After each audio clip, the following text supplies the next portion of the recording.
सुप्रभात विद्यार्थियों, जैसा कि मैंने आपको बताया था कि मेरे द्वारा जो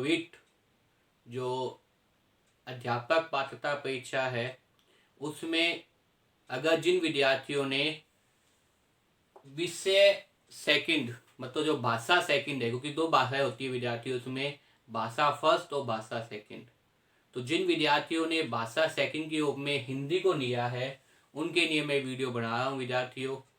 इससे पहले जो आज का विषय था वो क्या था, अपठित पद्यांश। क्या था विद्यार्थियों, अपठित पद्यांश। उससे अपठित पद्यांश के अंदर मुख्य रूप से देखा जाए तो प्रश्न है वो 5 भागों से आते हैं: भाव सौंदर्य, विचार सौंदर्य, सिम सौंदर्य, नाद सौंदर्य और आपके सामने जीवन दृष्टि क्या है।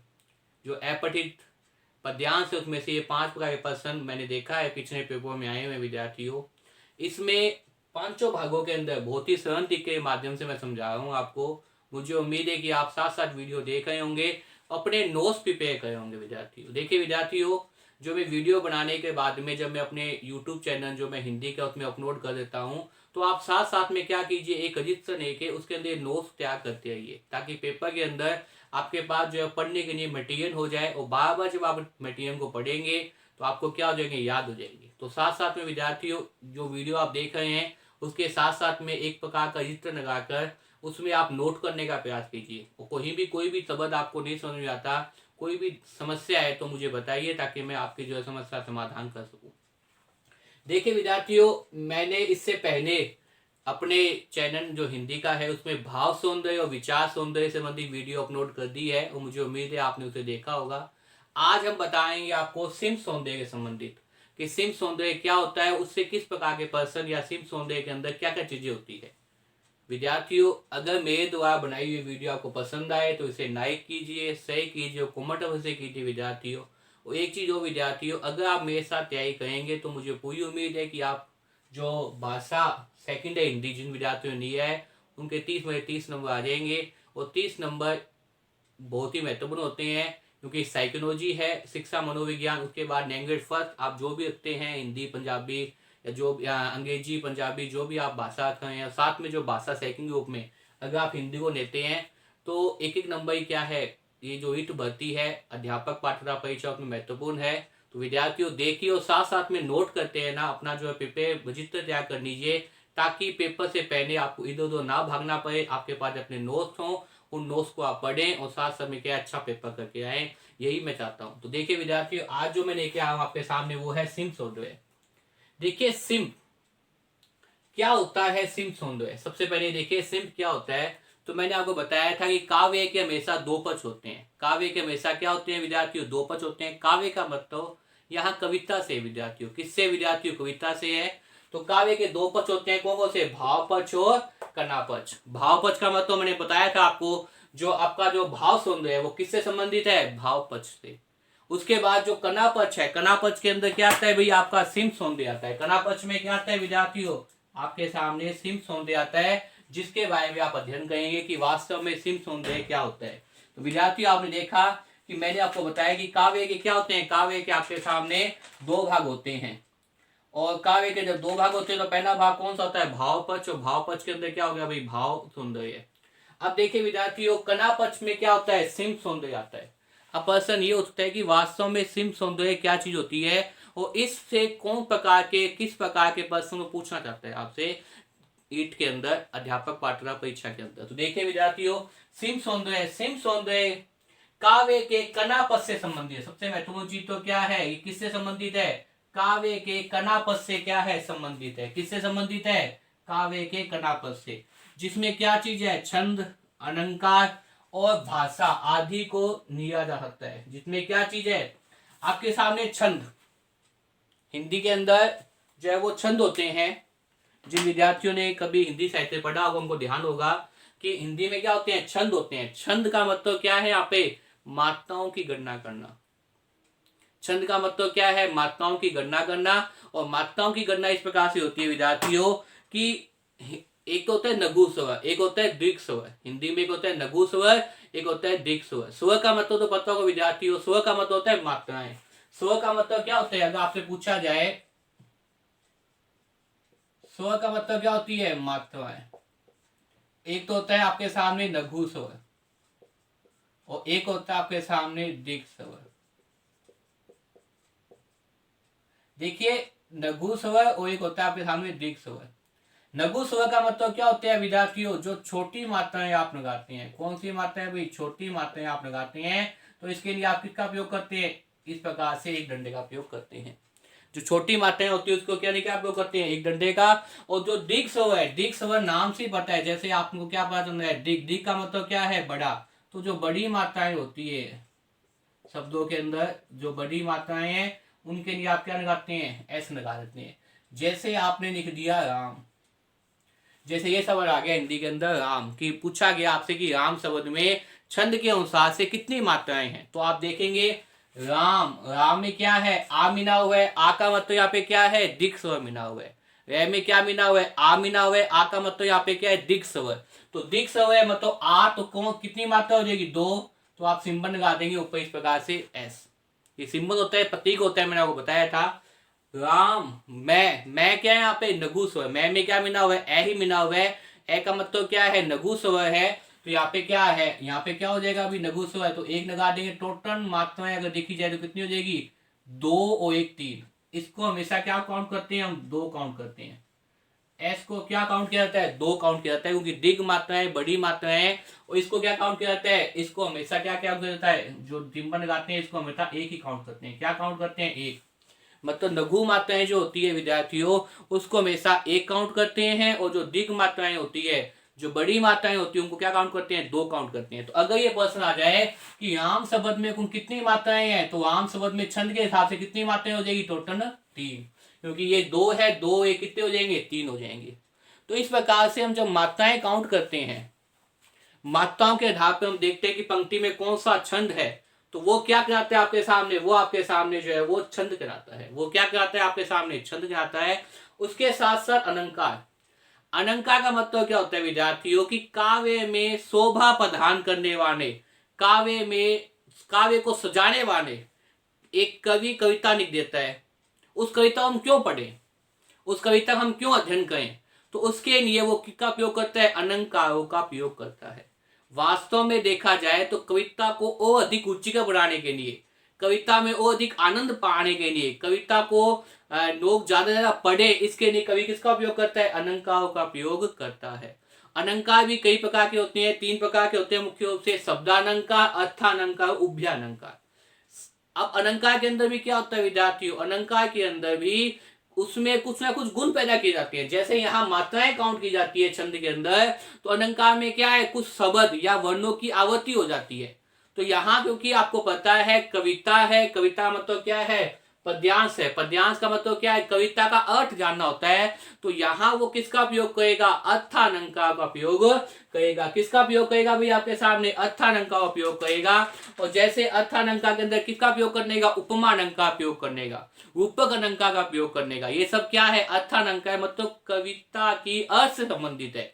तो अलंकार क्या होते हैं? अलंकार का मतलब होता है काव्य को शोभा प्रदान करने वाले तत्व। काव्य को शोभा प्रदान करने वाले तत्व क्या कहते हैं? अलंकार कहते हैं। अलंकार हिंदी में तीन प्रकार के होते हैं: शब्दालंकार, अर्थालंकार, उभयालंकार। शब्दालंकार मतलब होता है जहां चमत्कार, कहा हो भाई? शब्द की संरचना में हो, शब्द की बनावट में हो, वहां कौन सा होता है आपके सामने? वहां आपके सामने होता है शब्दालंकार। अर्थालंकार मतलब क्या होता है? जहां चमत्कार शब्द की बजाय अर्थ में हो, कविता के अर्थ में हो, तो कौन सा हो जाएगा? अर्थालंकार। और जहां उभयालंकार मतलब ऐसे होता है विद्यार्थियों कि जहां चमत्कार शब्द में भी हो और इसके साथ साथ अर्थ में भी हो, दोनों में हो, तो क्या हो जाएगा भाई? उभयालंकार। तो क्योंकि यहाँ आप एक कविता पढ़ रहे हैं, कविता में से ही प्रश्न पूछा जाएगा पेपर के अंदर, जो आपकी क्या है भाई? विट जो परीक्षा है, जो थर्ड ग्रेड भर्ती परीक्षा है या पात्रता परीक्षा जिसे अपने बोल सकते हैं, जिसके आधार पे आप क्या सरकारी नौकरी की ओर जाएंगे, आपका सिलेक्शन होगा सरकारी नौकरी में। तो इसके अंदर वो क्योंकि कविता है, तो इसका पूछेगा भाई आपके सामने अलंकार के अंदर अर्थालंकार पूछेगा। अर्थालंकार मतलब क्या है? यमक अलंकार, उपक अलंकार, उत्प्रेक्षा अलंकार, इनके बारे में क्या करेगा? वो जानने का प्रयास करेगा। तो देखिए विद्यार्थियों, इसके साथ साथ भाषा आदि को भी शामिल किया जाता है। किसको भी? भाषा। भाषा का मतलब यह है कि लिखने में कौन कौन से गुण है। ये जो साहित्य भाषा संबंधी जितनी भी चीजें होती है वो किस में आती है भाई? आपके सामने सिम सौंदर्य में आती है। किस में आती है भाई? सिम सौंदर्य में आती है। किस में आती है? सिम सौंदर्य में आती है। तो देखिए, सिम सौंदर्य काव्य के कनापद से संबंधित। सबसे पहले मैंने बताया कि काव्य के दो पक्ष है, भाव पक्ष और कनापद। कौन कौन से दो पक्ष है? भाव पक्ष और कनापद। और कनापद के अंदर क्या आता है? सिम सौंदर्य आता है। कनापद के अंदर क्या आता है? सिम सौंदर्य आता है। तो सिम सौंदर्य काव्य के कनापद से संबंधित है। एक चीज ध्यान रखनी है कि सिम का मतलब क्या है? भाषा के गुण। सिम का मतलब क्या है? भाषा की विशेषताएं। सिम का मतलब क्या है? भाषा को और अच्छी बनाना। तो इसके लिए किसका उपयोग करते हैं? जिसमें छंद, अलंकार, भाषा आदि का उपयोग करते हैं। इसके साथ साथ काव्य गुण भी होते हैं, जैसे ओज, प्रसाद, माधुर्य, इनका उपयोग भी किया जाता है। आपने पढ़ा होगा विद्यार्थियों शब्द शक्तियों के बारे में। किसके बारे में पढ़ा होगा आपने? शब्द शक्तियों के बारे में। जो अभिधा, नचना, व्यंजना जो शब्द शक्ति होती है उसको भी उपयोग करते हैं। और साथ में किसका उपयोग करते हैं? वो काव्य गुण का। काव्य गुण, काव्य गुण भी आपके सामने तीन होते हैं और शब्द शक्ति भी तीन होती है। काव्य गुण कौन कौन से होते हैं? ओज, प्रसाद, माधुर्य। और शब्द शक्ति कौन सी होती है? अभिधा, व्यंजना, नचना। ये जो शब्द शक्ति वो क्या है भाई? आपके सामने शब्द शक्ति। इनका उपयोग भी कविता को अच्छा बनाने में या भाषा को दृष्टि से इनका उपयोग भी कवि अपनी कविता के अंदर कर देता है विद्यार्थियों। तो विद्यार्थियों आपने समझा कि छंद, अलंकार, अलंकार के साथ भाषा, भाषा के अंदर शब्द शक्ति, काव्य गुण, सभी चीजें क्या कवि उपयोग करता है, जिसमें से कई बार प्रश्न आपके सामने आ जाता है। दूसरी चीज देखिए, शिल्प या बनावट काव्य की अमृतता बढ़ाने के साधन है। मैंने पहले बताया था कि शिल्प का अर्थ क्या होता है? बनावट होता है। बनावट का मतलब क्या है? उसकी संरचना कैसी है।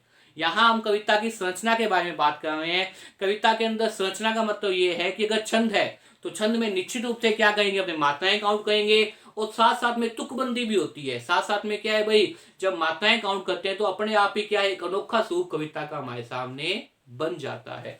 तो देखिए विद्यार्थियों, काव्य की, काव्य का मतलब यहाँ पे कविता से विद्यार्थियों, काव्य की अमीरता बढ़ाने के लिए के साधन है कौन भाई? शिल्प या बनावट। आपने देखा कि जो शिल्प सौंदर्य है जिसके बारे में आप अध्ययन कर रहे हैं इस वीडियो के अंदर, तो शिल्प सौंदर्य काव्य की अमीरता बढ़ाने के क्या है भाई? साधन है। शिल्प सौंदर्य क्या है भाई? काव्य की रम्यता। रम्यता का मतलब क्या होता है? रम्यता का मतलब होता है सुंदरता बढ़ाने के साधन है।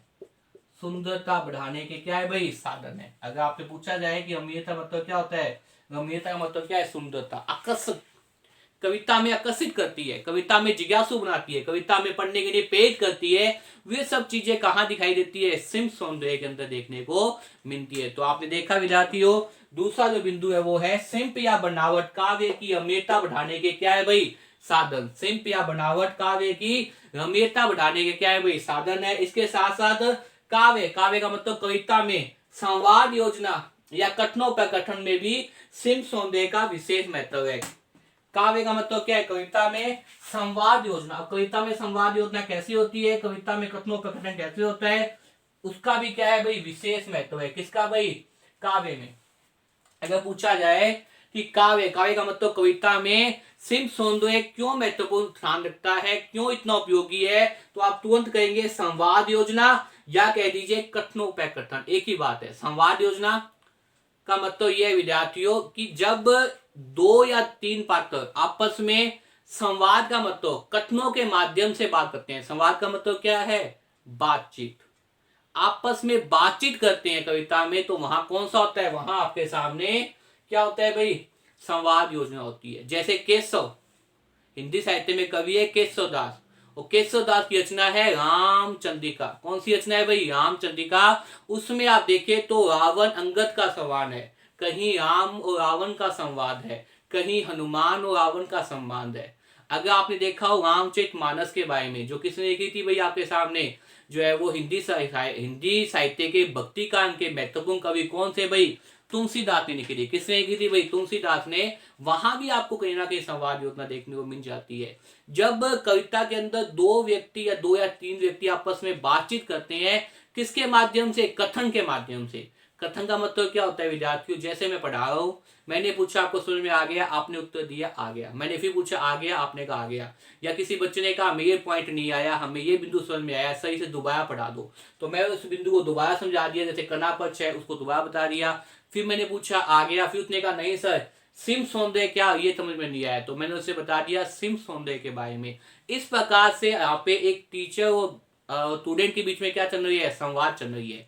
एक अध्यापक और छात्र क्या कर रहे हैं, आपस में बातचीत कर रहे हैं। जब ऐसा कुछ होता है कविता के अंदर तो वो क्या कहलाता है, संवाद योजना या कथोपकथन कहलाता है। विद्यार्थियों हिंदी साहित्य के अंदर केशव दास जी जो थे उनकी संवाद योजना बहुत ही महत्वपूर्ण मानी जाती है। तो ध्यान रखिए विद्यार्थियों, हिंदी के अंदर केशव दास कौन से के कवि थे, रीतिका के कवि थे, उसकी जो संवाद योजना है बहुत ही महत्वपूर्ण मानी जाती है। और संवाद योजना किस में थी, केशव दास की रचना कौन सी, रामचंद्रिका।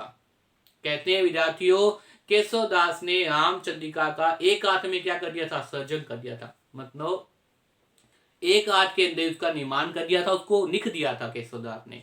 तो उसमें संवाद योजना क्या है, बहुत ही अच्छी है।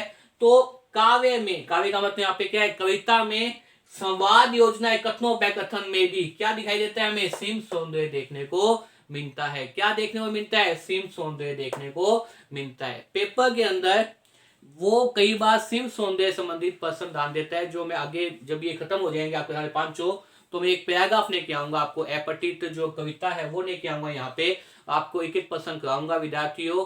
तो इससे भी आपको जो है वो ये जो अपठित गद्यांश जो हमारा टॉपिक चल रहा है अपठित पद्यांश, वो समझ में आ जाएगा।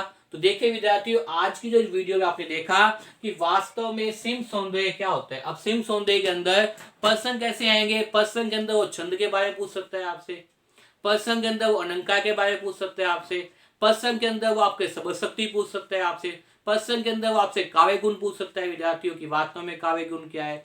तो इस प्रकार से सिम सौंदर्य जब की बात करते हैं तो सिम सौंदर्य का मतलब होता है भाषा की बनावट, भाषा की संरचना, भाषा के बारे में बात करता है। और भाषा के पर आपकी कितनी पकड़ है वो जानने के लिए क्या करता है, इसमें से एक प्रश्न अवश्य आपको पेपर में देखने को मिलेगा।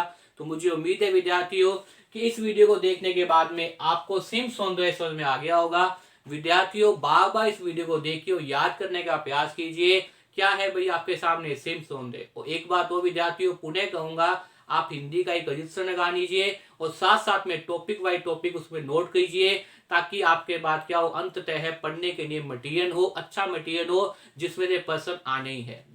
तो बार बार इस वीडियो को देखिए और याद करने का प्रयास कीजिए। धन्यवाद।